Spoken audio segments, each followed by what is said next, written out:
Les invito una vez más a leer en el libro de Tito, carta del apóstol Pablo a Tito,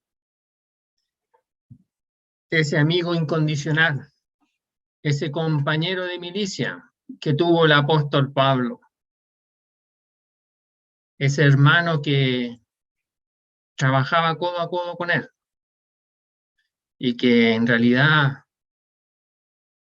se benefició y creció en la obra del Señor viendo y trabajando lógicamente con el apóstol Pablo.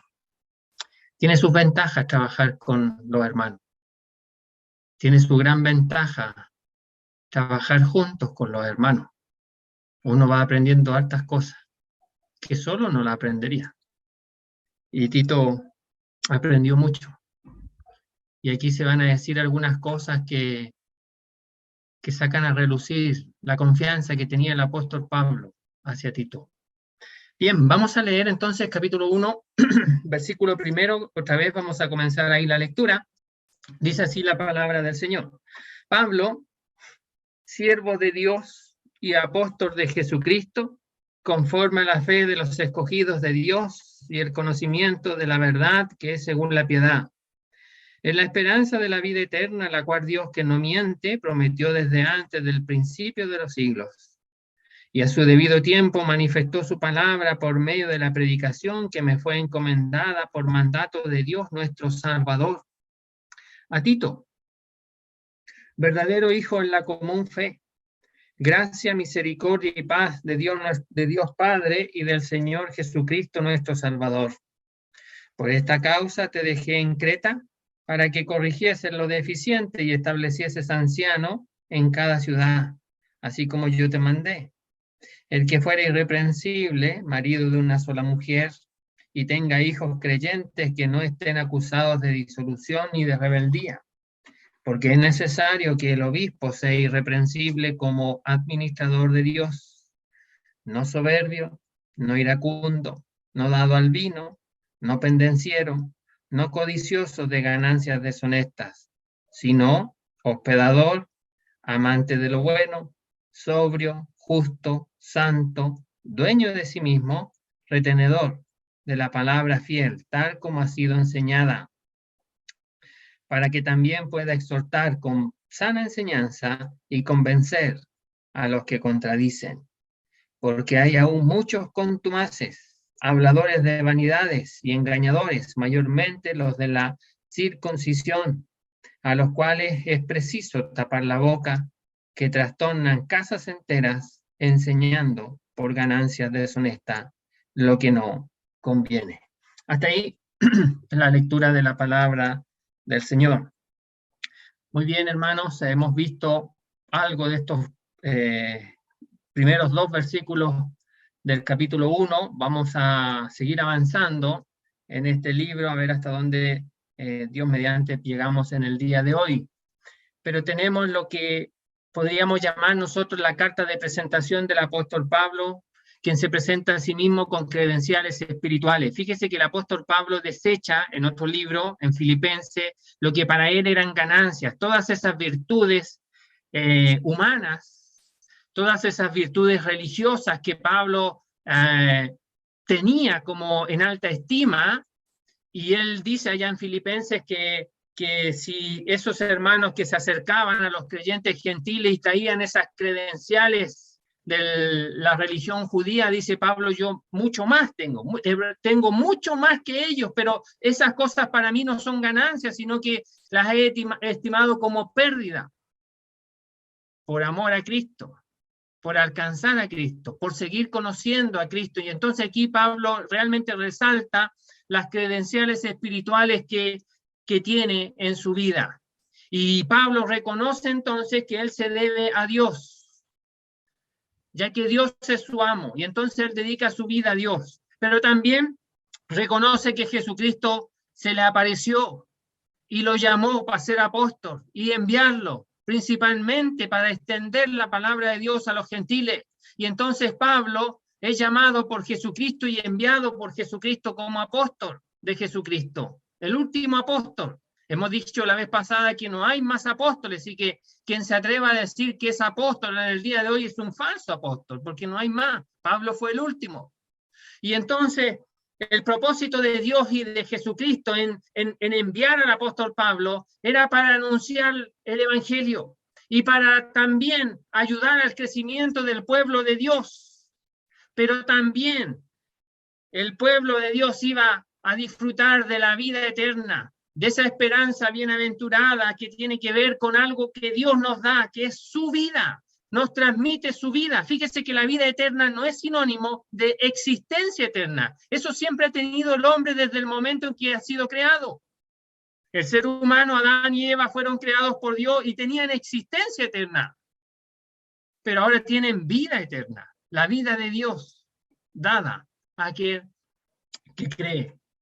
Y entonces hemos dicho de que Dios se complace en darnos de sus cosas, darnos algo de él, revelarse a nosotros para que le podamos disfrutar mientras estemos aquí en este mundo y que disfrutaremos sin duda alguna cuando estemos allá en el cielo. Bien, versículo 3. Fíjese que hablando de la esperanza de la vida eterna, dice, y a su tiempo manifestó su palabra por medio de la predicación que me fue encomendada por mandato de Dios, nuestro Salvador.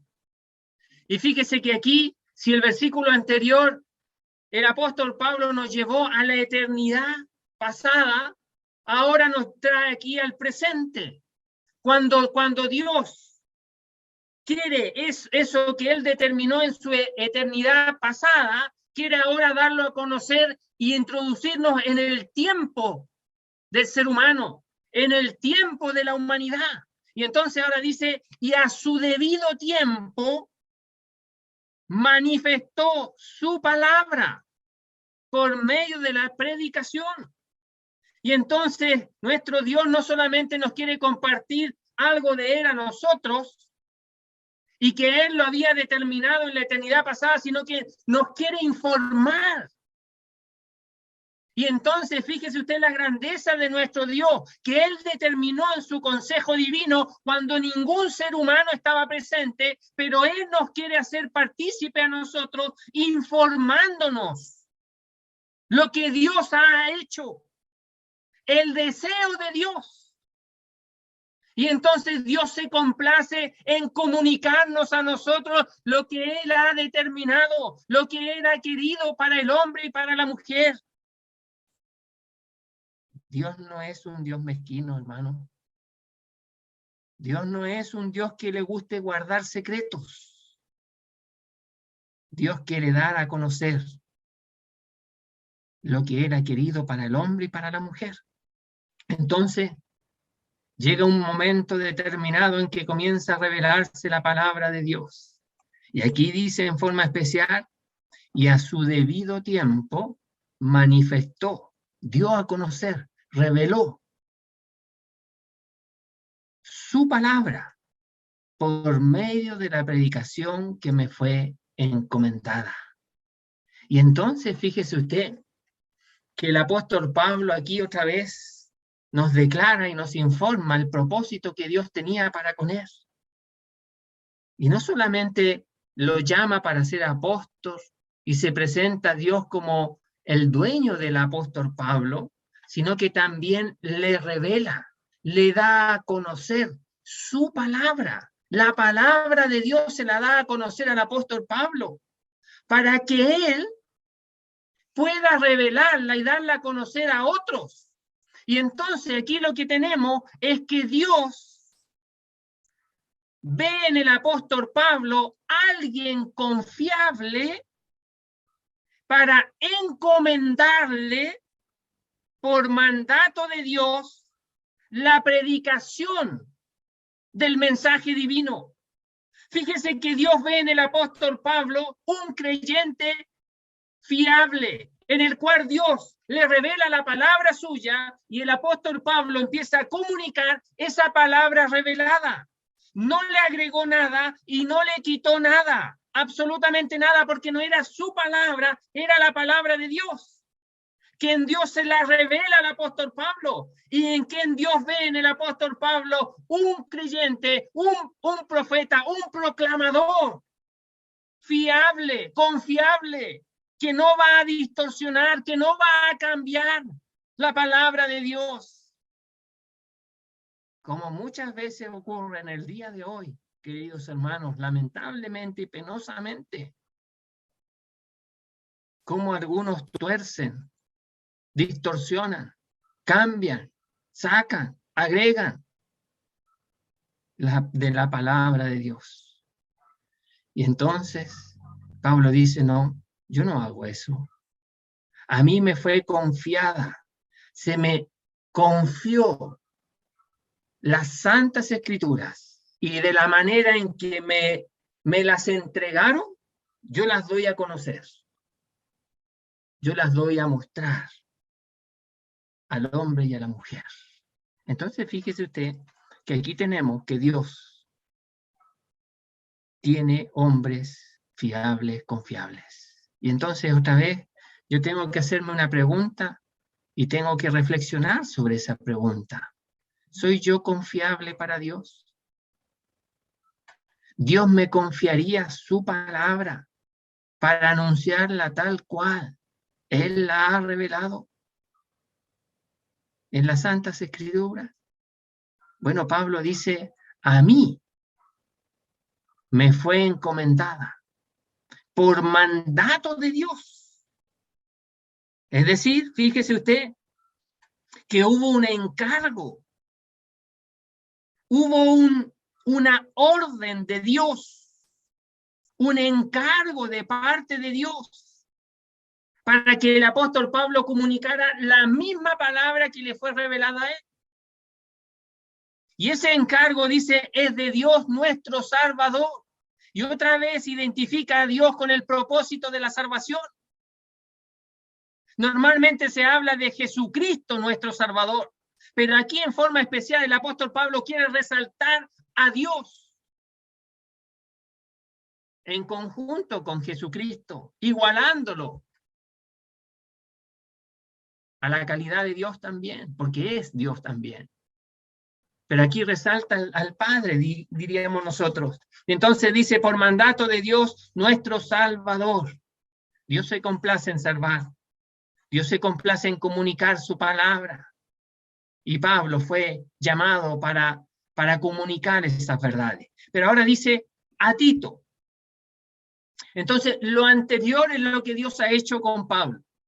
Y entonces ahora Pablo va a decir a Tito, verdadero hijo, en la común fe, gracia, misericordia y paz de Dios Padre y del Señor Jesucristo.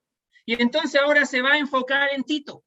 Y de Tito va a decir que es un verdadero hijo en la común fe.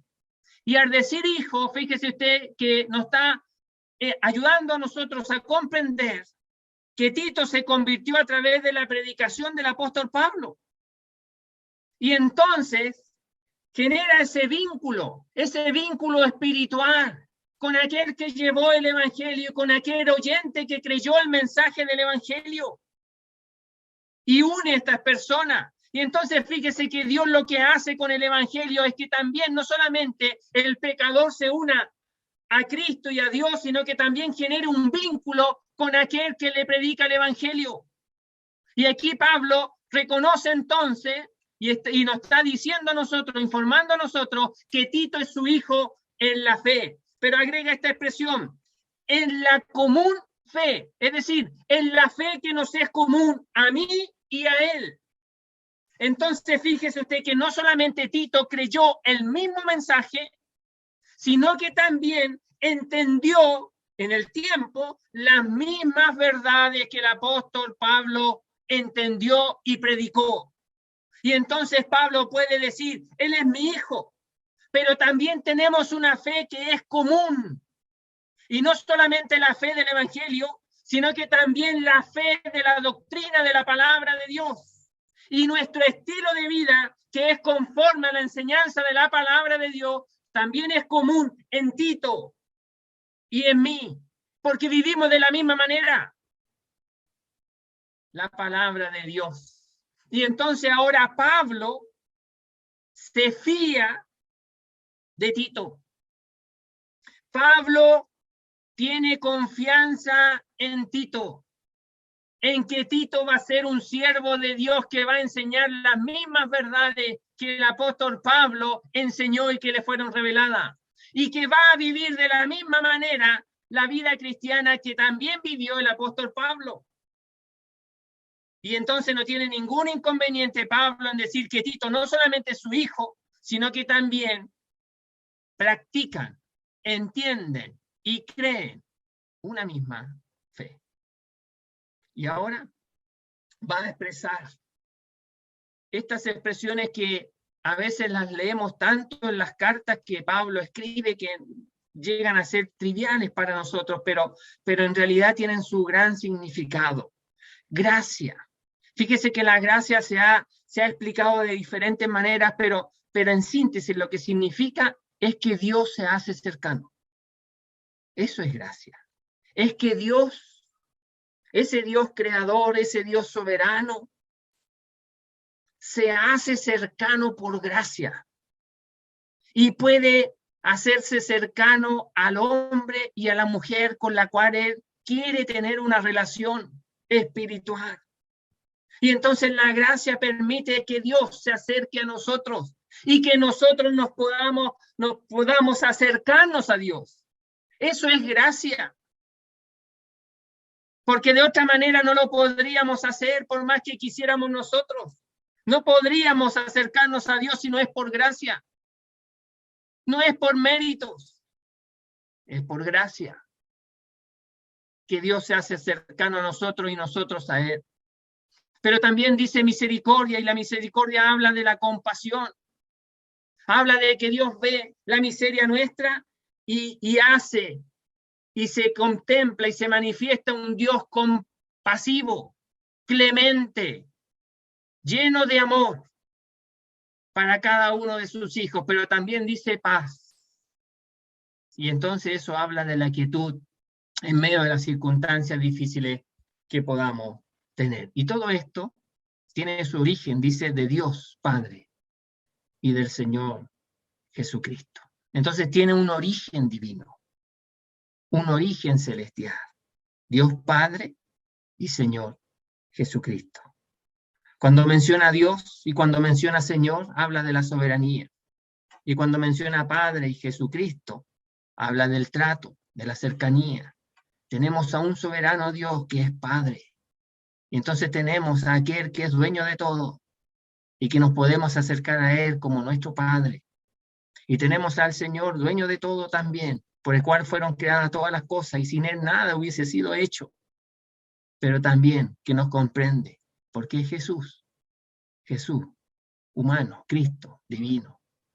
Es Jesús, el Hijo divino que nos comprende porque estuvo en este mundo y asumió para sí una naturaleza humana. Y nuestro Salvador también se une. En el propósito de salvar a la humanidad se une Jesucristo. Ahora, versículo 5. El propósito o uno de los propósitos de la carta. Mire, dice así: por esta causa te dejé en Creta, para que corrigieses lo deficiente y establecieses anciano en cada ciudad, así como yo te mandé. Había un propósito. Y ese propósito, fíjese usted, hace que el apóstol Pablo tenga que tomar una decisión que no era fácil para él. La decisión es esta: por esta causa, por lo que va a describir aquí, que Tito tenía que llevar una tarea adelante, a cargo, que tenía que ver con establecer ancianos en cada ciudad. Esa es la causa, ese es el motivo, pero mire lo que lo lleva a decidir el apóstol Pablo. Te dejé en Creta. Y esa expresión te dejé significa que Pablo tuvo que abandonarlo, tuvo que desprenderse de él, tuvo que dejarlo ahí y él seguir camino para seguir avanzando en la obra de Dios. Entonces Pablo toma una decisión y la decisión no era fácil. La decisión era dejar, desprenderse, abandonar a su siervo, a su colaborador, a aquel que trabajaba codo a codo con él en la obra del Señor. Y entonces tuvo que desprenderse de él por amor al pueblo de Dios. Entonces, por un lado, el apóstol Pablo tenía a su amigo, a su colaborador, y por otro lado tenía al pueblo de Dios. Y Pablo está mirando para allá, ve a Tito, está mirando para acá, ve al pueblo de Dios inmenso ahí en la isla de Creta y tiene que tomar una decisión. Y ve que el pueblo de Dios falta que pueda crecer en las cosas del Señor. Y entonces le dice: Tito, te tengo que dejar. Tito, te tengo que abandonar aquí, pero es con un gran propósito, Tito. Y Tito lo que hace es que toma el guante. Tito lo que hace es que toma aquella bandera que el apóstol Pablo le da para que él pueda seguir ayudando al pueblo de Dios, porque Pablo no se puede quedar. Tiene que seguir avanzando. Pero después, al final de esta carta, le dice: mira, van 2 siervos de Dios también para allá. Cuando llegue uno de ellos, tú ven a visitarme donde yo estoy. Y ahí menciona la ciudad. Y entonces Pablo se sigue acordando de Tito. Pero aquí nos muestra la decisión que tuvo que tomar.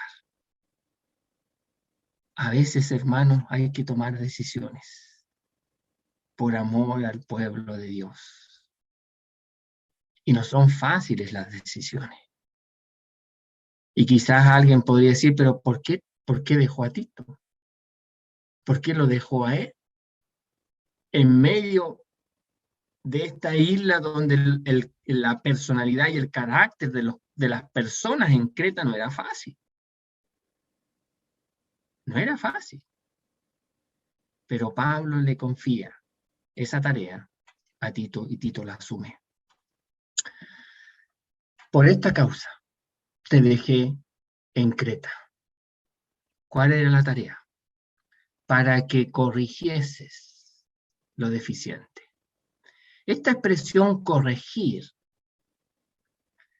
hay una traducción mejor, porque corregir, la palabra corregir pareciera que Pablo les instruyó y los creyentes no obedecieron o torcieron la palabra de Dios. O se torcieron ellos, iban creciendo bien como un arbolito y después se enchuecaron. No. Eso no es lo que quiere decir. Aquí la palabra corrigiese significa completar. Y entonces la idea aquí es que el apóstol Pablo estuvo tan poco tiempo con ellos y con Tito, ahí con los creyentes en Creta, que no alcanzó a completar toda la tarea que tenía por delante para que el pueblo de Dios pudiera estar bien equipado, pudiera tener todos los implementos necesarios. Y entonces Pablo se da cuenta de que falta todavía, de que están incompletos. Y entonces le dice a Tito: yo te tengo que dejar aquí para que tú completes el trabajo, para que tú termines esta gran obra de enseñar, de instruir, de animar, de equipar al pueblo de Dios. Porque Pablo sabe que es de gran importancia instruir al pueblo de Dios en las cosas de Dios. El pueblo de Dios no se puede quedar sin enseñanza. No se puede quedar sin instrucción divina. Y entonces Pablo dice: Tito, yo descanso y confío en ti. Y sé que el Señor te va a ayudar y te va a guiar y te va a fortalecer. Pero tú eres el indicado para que la obra de Dios aquí pueda completarse. Y entonces dice: para que completes lo que falta. Y lo que faltaba era establecer, o una de las cosas que faltaba era establecer ancianos en cada ciudad. Entonces aquí tenemos asambleas, iglesias, que faltaba ancianos en aquellas asambleas. Esta expresión "para que constituyeses" significa para que llames y se ganen aquí al frente, Pero sabemos por la enseñanza del apóstol Pablo que Tito no iba a ser él el que llamara según sus criterios, según su opinión, y llamara a los creyentes y le dijera, tú vas a ser anciano. No, no, no. Tito lo que tenía que ver era lo que el mismo apóstol Pablo había enseñado en el libro de los Hechos, capítulo 20, cuando llama a los ancianos de Éfeso y los cita ahí en Mileto y van. Y entonces Pablo dice y reconoce que el Espíritu Santo os ha puesto por obispo y pastor para la grey, para el rebaño.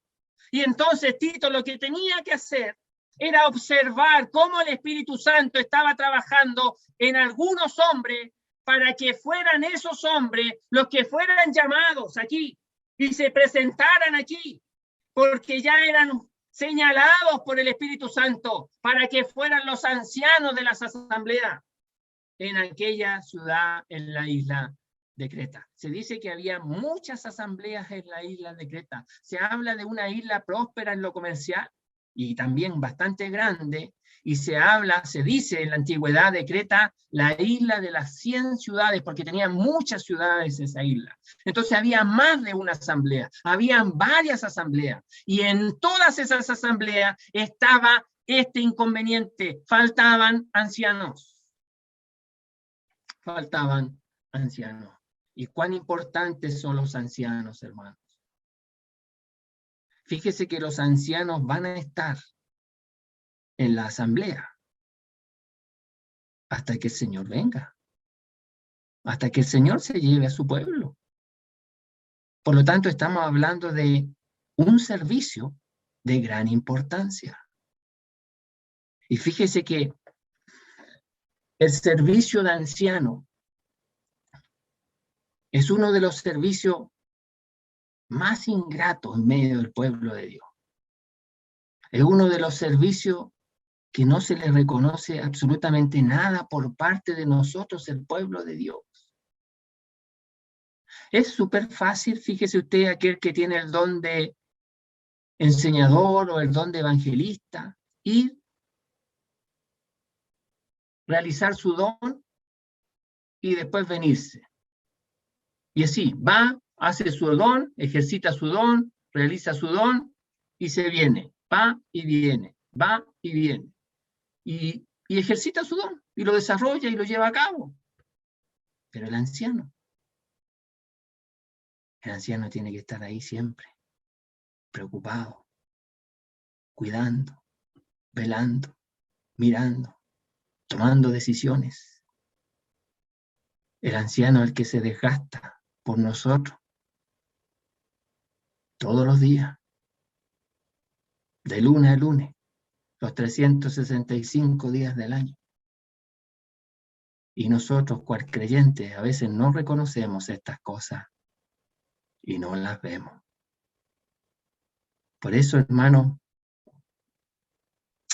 el anciano es el trabajo más ingrato, es el servicio más ingrato en medio del pueblo de Dios.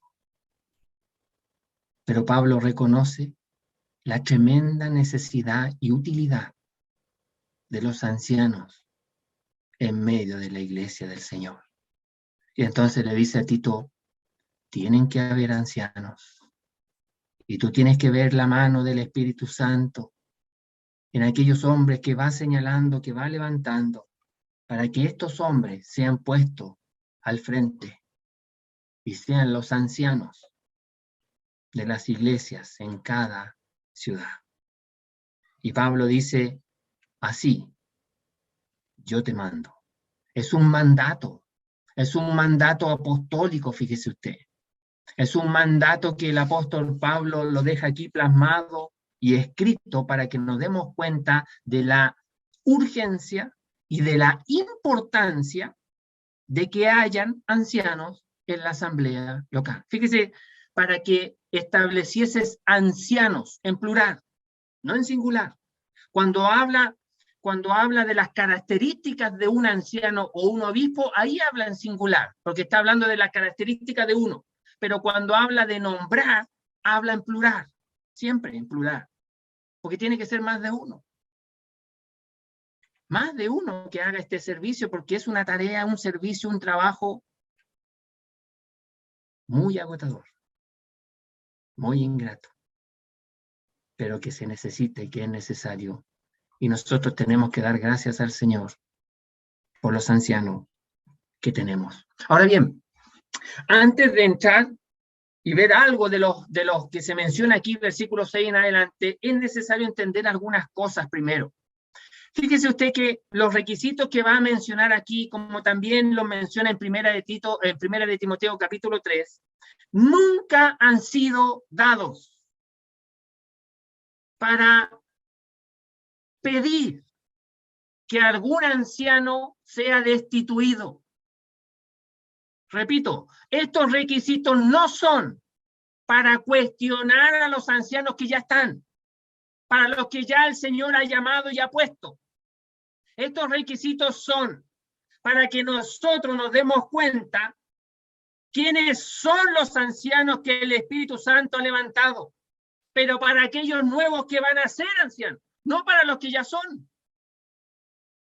Y esto es importante entenderlo porque muchas veces leemos esta lista y empezamos a ver los que ya están y empezamos a decir, este sí, esto no, esto aquí no, este visto bueno, aquí una cruz, sumamos, a veces tienen más cruz que visto bueno, entonces decimos, no, entonces no debería de ser. No, esto nunca fue dado así. Nunca fue dado para esto. Esto fue dado para aquellos que aspiran, para aquellos que anhelan esta buena obra, puedan examinar su vida y puedan ver cómo el Espíritu Santo va a ir llenando estos casilleros que se mencionan aquí. Y entonces los ancianos en ejercicio van a decir, miren cómo el Espíritu Santo ha estado obrando en este hermano y en este otro hermano, y mírelo acá. Y lo van a seguramente invitar a que participe de las reuniones que ellos tienen y van a ver cómo el Espíritu Santo está obrando en ese nuevo hermano. Y va a pasar el tiempo seguramente y ellos van a decir, creemos que el Espíritu Santo ha levantado a este hermano también. Y entonces ellos van a formar parte ahora de este grupo de ancianos. Entonces con ese propósito fue dado esto. Lo otro que hay que entender, fíjese usted, y voy a leer algunos pasajes para que nos demos cuenta. Mire, voy a leer Primera de Timoteo capítulo 3. Dice así, palabra fiel. Si alguno anhela obispado, buena obra desea. Aquí dice obispado. En Tito hemos leído anciano. Y después, en el versículo 7, va a decir obispo. Y en el libro de los Hechos, capítulo 20, va a decir obispo y pastor. Por lo tanto, hay que entender que Pablo y las Escrituras en realidad entrelazan estos términos, anciano, obispo y pastor, pero cada uno de ellos no se refiere a tres personas diferentes, sino que a funciones diferentes. Y entonces el anciano habla de uno que tiene madurez espiritual, de uno que tiene crecimiento espiritual, discernimiento espiritual, y entonces habla de un hombre de edad en cuanto a las cosas del Señor, no en cuanto a edad física, sino que experiencia en la vida cristiana, madurez en la vida cristiana, y que en su andar cristiano ha podido experimentar en su vida la guía y la ayuda del Señor. Y entonces vamos a tener un hombre que puede aconsejar en el ejercicio espiritual de la vida cristiana. Pero después fíjese usted que habla de obispo. Y obispo tiene que ver con alguien que mira por sobre el rebaño. Y entonces muchas veces algunos, este término dicen que se refiere a un supervisor, uno que está por sobre los demás, pero no en posición, sino que vigilando, mirando más allá. Y entonces el obispo es aquel que mira, es aquel que tiene visión, es aquel que mira mucho más allá de a donde las ovejas ven. Y entonces está mirando el peligro que viene allá y que todavía los demás no lo ven.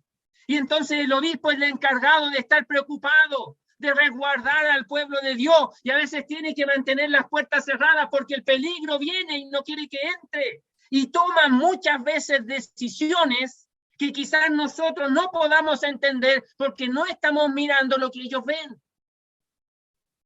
Pero esos hermanos son los que el Señor ha puesto. Y esos hermanos son los que están preocupados del pueblo de Dios. Y entonces nosotros estamos bajo el cuidado de ellos. Pero también habla de pastor. Y el pastor tiene que ver con el cuidado y el alimento de la oveja. Y el pastor, fíjese usted que una de las cosas que hace es que transita por el mismo camino que las ovejas transitan, porque le van siguiendo las ovejas al pastor. Y entonces el pastor es uno que ha vivido las mismas experiencias que va a comenzar a vivir el pueblo de Dios. Y eso le va a servir al pastor para ayudar de mejor manera a las ovejas del rebaño.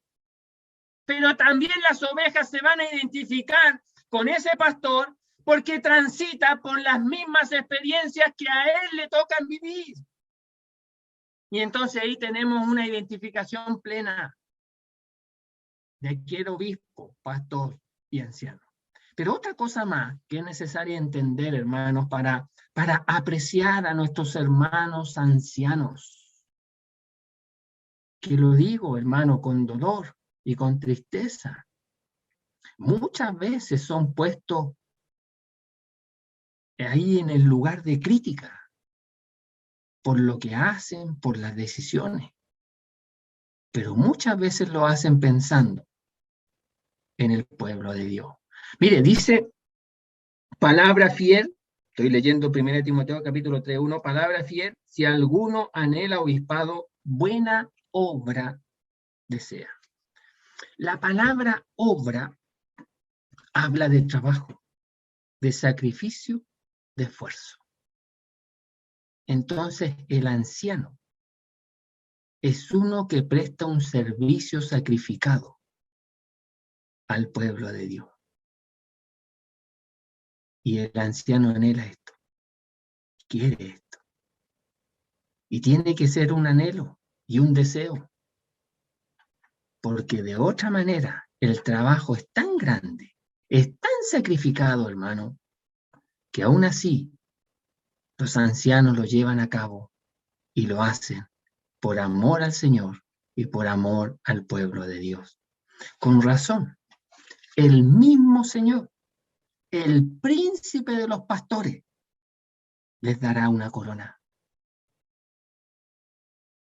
Porque el trabajo es mucho y es ingrato muchas veces. Otra cosa es que es un deseo, es un servicio.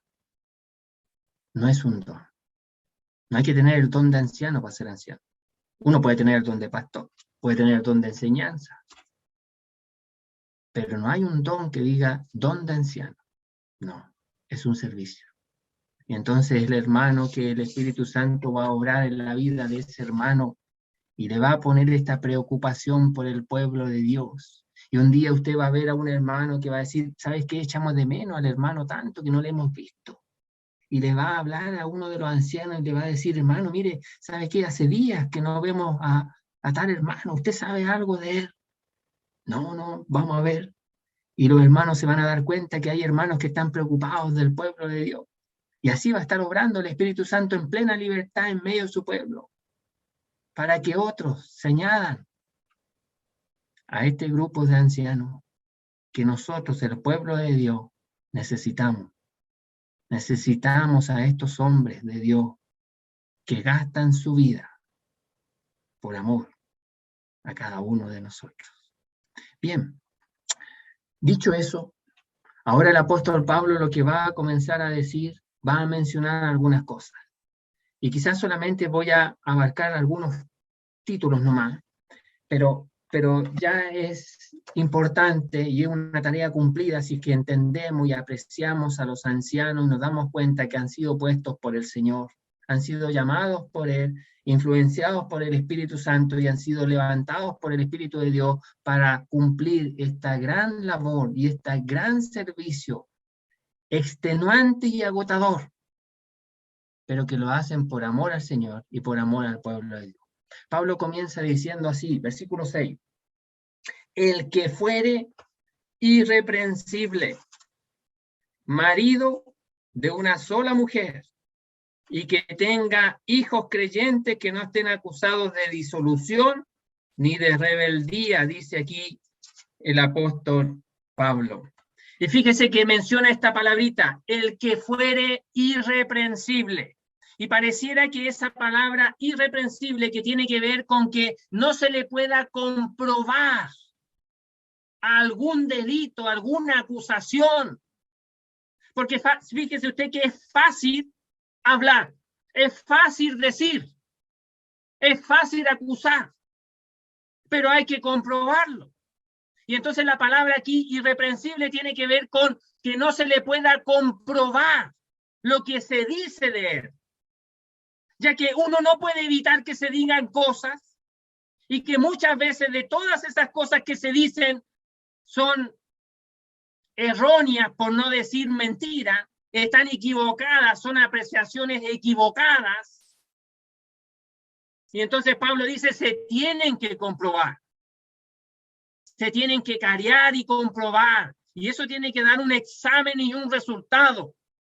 Y entonces, aquel hermano que no se le puede comprobar ninguna acusación, y ahora va a hablar de las áreas en las cuales se le puede acusar de algo. Y aquí se menciona la área familiar.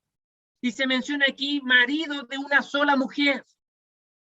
Y esta expresión marido de una sola mujer entendemos, ya que algunos creen que significa que se tiene que casar solo una vez, pero quizás lo que realmente está diciendo aquí es que tenga como cónyuge una sola mujer. Si su mujer muere, es libre de esa ley, dice el apóstol Pablo allá en Romanos, y si se quiere casar, lo puede hacer, dice en 1 Corintios capítulo 7.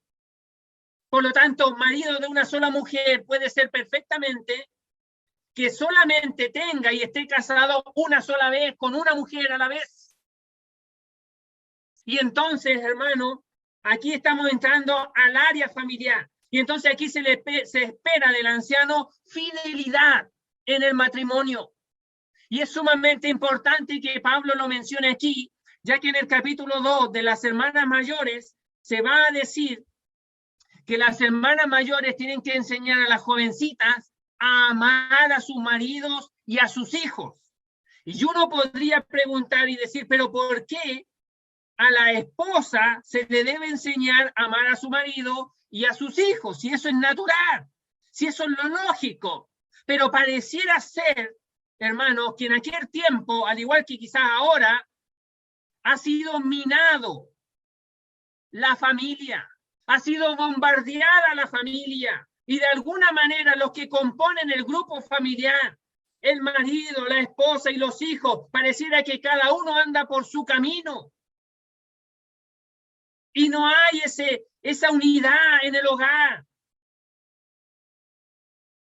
Y entonces Pablo dice, marido de una sola mujer. Tiene que haber un respeto en el hogar. Tiene que haber un reconocimiento del hogar,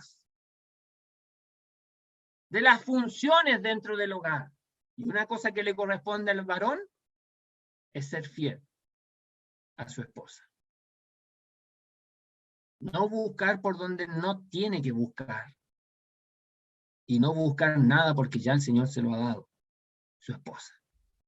Y tiene que ser marido de una sola mujer, su esposa. Eso es lo que se pide en el ámbito del hogar. Pero también a los hijos. Y con esto termino. Dice de los hijos que sean creyentes, que no estén acusados de disolución ni de rebeldía. Esta expresión que sean creyentes, muchas veces la palabra creer, fe, fidelidad, habla no solamente, a veces quiere apuntar a que sea un genuino creyente, sino que también a que sea confiable o fiable. Y aquí pareciera que lo que está diciendo Pablo es que los hijos tienen que ser personas confiables, a los cuales los padres le confían algo y ellos lo cumplen, lo llevan a cabo. Y lo contrario de confiable es que no estén acusados de disolución, de desenfreno, de libertinaje, que hacen lo que quieren y que no respetan autoridad alguna y que viven como ellos se les antoja.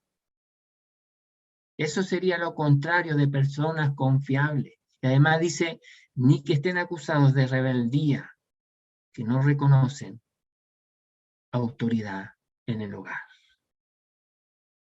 Bueno, entonces se requieren del anciano que sea irreprensible en el ámbito del hogar.